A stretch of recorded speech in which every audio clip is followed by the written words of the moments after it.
E shkrumbuar totalisht. Kjo është banesa ku humben jetën nëna 24 vjeçare bashkë me 2 fëmijët e saj të mitur mesditën e sotme në fshatin Domën të njësisë Postripin e territorit të Bashkisë së Shkodrës. Banesa ndodhet në një zonë tepër të vështirë malore dhe kjo ka vështirësuar ndërhyrjen e mjeteve zjarfikse apo dhe banorëve të zonës. Detaje të reja janë zbardhur nga ngjarja tragjike ndodhur një ditë e parë në fshatin Domën të Postripës në Shkodër, ku nëna Bleona Qeli dhe 2 fëmijët e saj humben jetën pasi u përfshi nga flakët brenda një banesë të vjetër. Sipas burimeve pranë grupit hetimor, trupat e 3 viktimave janë gjetur pranë njëri tjetrit të karbonizuar. Dyshohet se në momentet e fundit nëna është përpjekur të mbrojë fëmijët e saj, por nuk ka mundur të dalë nga banesa. Foshe 1 vjeçare është gjetur në krahët e së ëmës, ndërsa fëmia tjetër ndodhet vetëm pak metra larg tyre.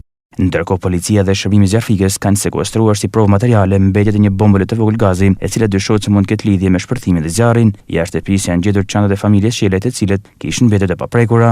Të gjitha provat materiale do të dërgohen për ekspertim në Tiranë me qëllim zbardhjen e plotë të rrethanave të kësaj tragjedie. Në dëshminë e tij, babai i fëmijëve dhe bashkëshorti i viktimës ka deklaruar se familja kishte marrë me vetë dhe një shishe me benzinë, e cila do përdori për pastrimin dhe punimin e banesën e vjetër. Ai ka treguar se ishte larguar për pak minuta drejt një marketi për bler disa sende dhe gjatë mungesës së tij banesa është përfshirë nga flakët. Sipas dyshimit kryesor të grupit hetimor, zjarri mund të ketë nisur në momentin kur nëna ka tentuar të ndiste bombën e gazit për të gatuar. Izolimi i banesës dhe mungesa e shtëpive të tjera pranë saj bën që flakët të mos vërejshme njëherë. Vonesa njoftim e kombinuar me terrenin e vështirë malor pengoi ndërhyrjen në kohë të ekipe të emergjencës. Familja Qelej jetonte për vitesh në Gjermani dhe kishte ardhur në Shqipëri për pushime.